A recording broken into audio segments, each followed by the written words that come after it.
tunggu dulu. Sebelum nonton video lengkapnya, jangan lupa untuk subscribe ya dan klik link di bawah ini. Jangan lupa juga untuk klik tombol loncengnya. Oke? Terima kasih. Selamat menonton. Baik pemirsa, terima kasih Anda masih bersama kami di I'm Possible. Dari Impossible jadi I'm Possible. Silakan JJ mungkin melanjutkan tadi pertanyaan dari Miss Mary apa? Jadi ketika seseorang itu dihadapkan dengan situasi yang sangat negatif, teman-teman kamu bilang kamu negatif, bilang ngatain kamu banyak hal, ya kan? Terus bahkan saya dengar ketika pada saat itu ada guru BP yang berusaha untuk kasih konseling kepada kamu, justru guru BP-nya juga tidak memberikan hal yang positif, tapi justru malah negatif. Apa yang dilakukan pada saat itu? Oh ya, pada saat itu sih gimana ya, dia kan berusaha untuk sebenarnya untuk membantu masalah saya gitu. Tapi pada ujung-ujungnya saya malah merasa jadi saya makin dijudge, makin direndahkan, makin dianggap seperti anak bermasalah gitu sama dia. Dan ya pada saat itu saya benar-benar merasa terluka sekali ya. Jadi kayak saya sedih, saya merasa nggak berharga, benar-benar udah down banget. Itu karena saya ngerasa kok ini seluruh dunia ini kayak seperti musuhi saya begitu ya. Kayak nggak ada lagi orang yang bisa saya andalkan, bahkan orang yang saya pikir bisa membantu saya malah jadi makin jatuhin saya. Jadi puncaknya ini adalah pada saat Anda dibully, terus sampai akhirnya terjadi bullying secara fisik, dan Anda melawan, terjadilah perkelahian gitu. Oh iya benar, itu puncaknya itu waktu pada saat kelas 8 ya. Jadi karena saya sempat kayak berkelahi dengan satu anak yang bisa bilang membuli saya gitu. Nah karena saya nggak terima, jadi saya balas balik, dan akhirnya kami kayak terlibat sebuah kayak pertengkaran yang cukup parah ya. Sampai ada guru yang melihat itu dan memisahkan kami, tapi pada saat itu kami dibawa ke kepala sekolah, dan itu ujung-ujungnya saya hampir dikeluarkan gara-gara satu kasus itu. Oke, untuk teman kamu yang ngebully, apa yang punishment atau misalnya hukuman yang dia terima? Dia dan saya sebenarnya menerima hukuman yang sama, yaitu kami waktu itu kena skorsing 3 hari dan nggak boleh masuk ke sekolah selama 3 hari itu juga. Apa yang kamu rasakan ketika pada saat itu hampir dikeluarkan dari sekolah, justru malah tidak dihargai? Oh ya, jadi pada saat itu kan saya skorsing 3 hari. Jadi selama 3 hari itu saya kayak merenung sendiri di kamar. Saya diam aja gitu karena saya sudah benar-benar stres. Saya sudah nggak tahu lagi saya harus ngapain. Karena semua jalan yang saya pikir bisa saya tempuh itu jadi nggak ada juga. Maksudnya nggak ada jalan keluar. Jadi pada saat itu saya benar-benar sudah dalam kondisi at the lowest point of my life. Dan pada saat itu saya sudah hampir sekali ingin bunuh diri, yang sudah mengakhiri hidup saya di situ saja begitu. Apa yang akhirnya menghentikan kamu? Oh ya, jadi pada saat itu salah satu ya support dari orang tua saya sih ya. Jadi pada saat itu mereka kayak mencegah saya untuk melakukan bunuh diri, dan mereka memberikan saya alasan-alasan dan ya kenapa saya harus tetap semangat dan kenapa saya harus melanjutkan hidup. Baik. Sebelum saya bertanya bagaimana akhirnya Anda bisa keluar dari keterpurukan itu, mungkin ada baiknya saya ingin bertanya juga kepada pihak keluarga. Apa reaksinya dan apa tindakan yang akhirnya yang bisa diberikan kepada Anda supaya Anda bisa bangkit dari keterpurukan ini. Bersama kami di sini sudah ada orang tua dari Jeremy. Ya, Ibu boleh perkenalkan namanya, Ibu?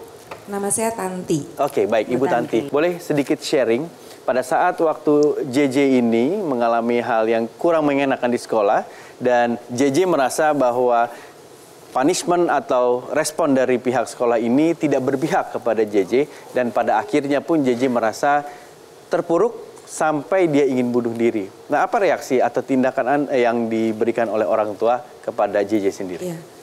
Tentunya memang ini nggak langsung seperti itu terjadi gitu. Memang saya juga sebenarnya kami sebagai orang tua sudah melihat dari awal tadi seperti disebutkan JJ dari kelas 7 dan kelas 9. Cuman memang kalau tadi dia bercerita sempat akhirnya dia tidak bercerita lagi, memang sempat kami bilang oh mungkin ini udah selesai ya, sudah tidak ada masalah, dan saya pikir ini hanya sekedar anak-anak remaja aja.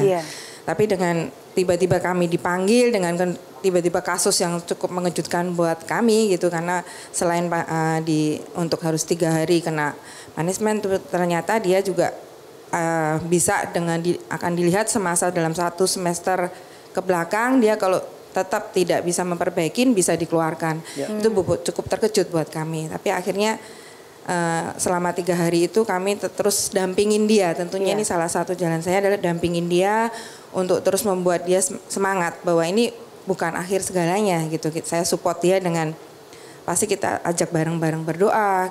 Saya juga sampaikan bahwa tidak harus dengan mengakhiri hidup gitu ya, tapi saya support dia dengan memang sebenarnya dari kecil dia selalu setiap malam sebelum tidur dia bercerita gitu ya. Semakin dewasa juga saya coba dengan jalan, saya coba lagi gitu. Mungkin setiap malam saya pulang kerja, saya samperin dia, saya ajak ngomong, saya kasih motivasi gitu. Dan itu saya coba terus jalankan sih untuk memotivasi dia kembali. Dan akhirnya ya puji syukur juga bahwa dia bisa ngerti gitu bahwa ini nggak akhir segalanya gitu. Saya cuman buat dia untuk ayo positif gitu. Jangan gampang kalau dikatain orang nyerah atau jangan balas dengan seperti ini karena udah ada buktinya dengan dibalas juga tidak menyelesaikan masalah. Tapi malah baik. Terima kasih banyak Ibu sudah berbagi bersama kita di sini. Berkasih tepuk tangan. Jadi satu hal penerimaan sih. Jadi kadang ketika seseorang itu merasa sangat terpukul, sangat down dan merasa dirinya tidak berharga, dia hanya butuh tempat di mana dia merasa dirinya diterima.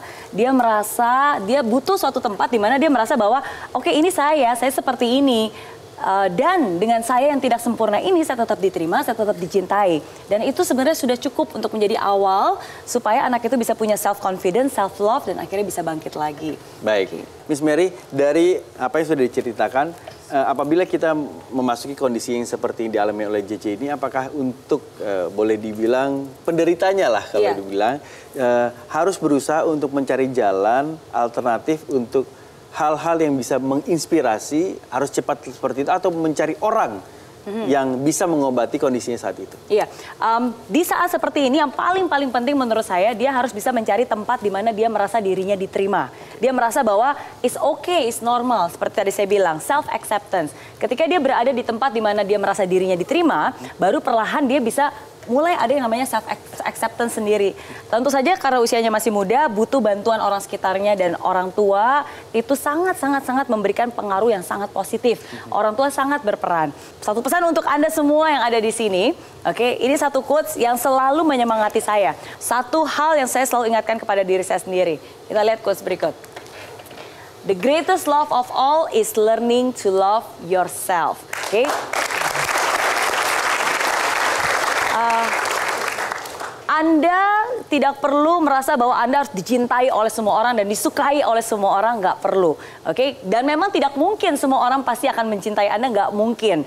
Akan ada orang-orang yang tetap aja nggak suka, akan ada orang-orang yang mungkin akan berkata negatif tentang Anda. Tapi yang paling penting bukan apa kata mereka kepada Anda, tapi apa kata Anda terhadap diri Anda sendiri.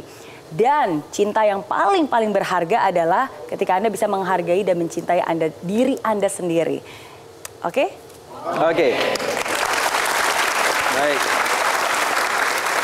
Nah, apa yang disampaikan oleh Miss Mary ini memang sangat luar biasa. Dengan kata lain, saya bisa menangkapnya bahwa mulai saat ini, siapapun kita yang pernah dilabelin oleh orang lain secara negatif, kita harus mulai bisa berdamai dengan kondisi ataupun lingkungan kita yang memberikan cap ataupun label yang negatif. Betul. Setuju? Betul. Ya, oke. Baik. Sedikit saya kasih bantuan untuk teman-teman yang tadi sudah melabeli atau pernah dilabeli oleh lingkungannya yang ada di sini, yang pernah ditempelkan di sini.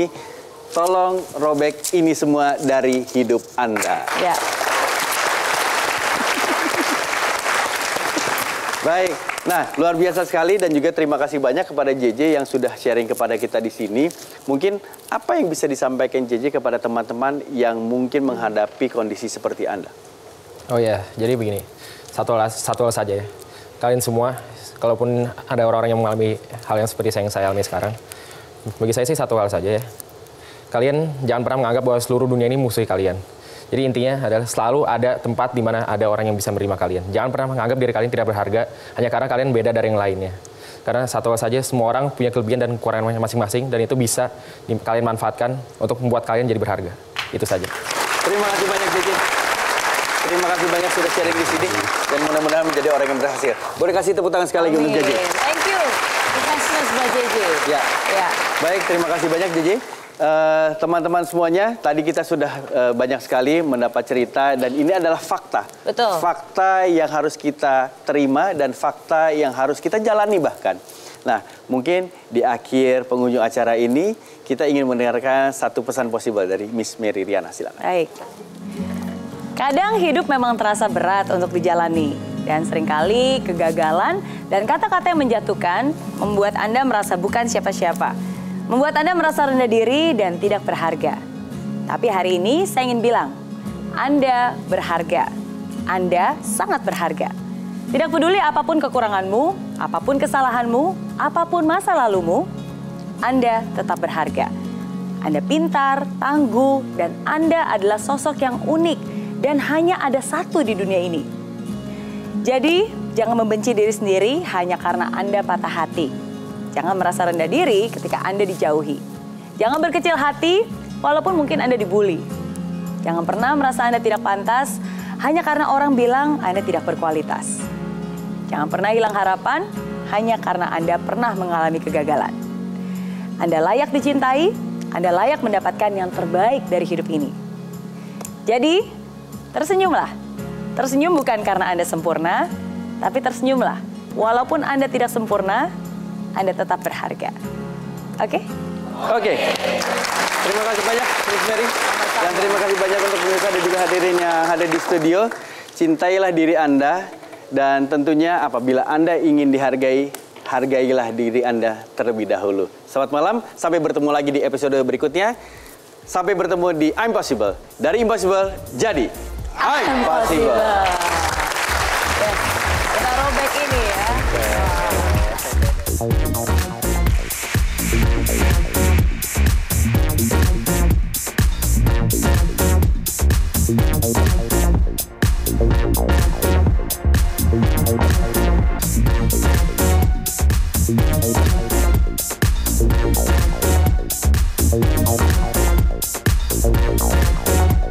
Hai friends, terima kasih ya kamu sudah menonton I'm Possible episode kali ini.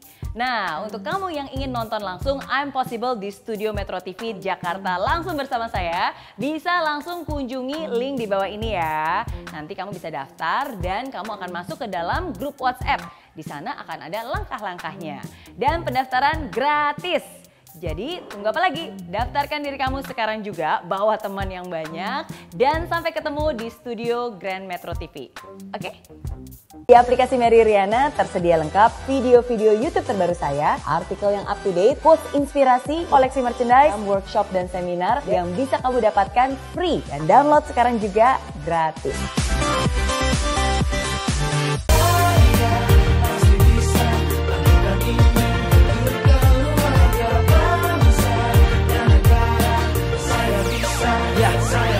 Laksana bumi tanpa hujan, hidup tanpa tujuan, kering dan mati tanpa hijaunya tumbuhan.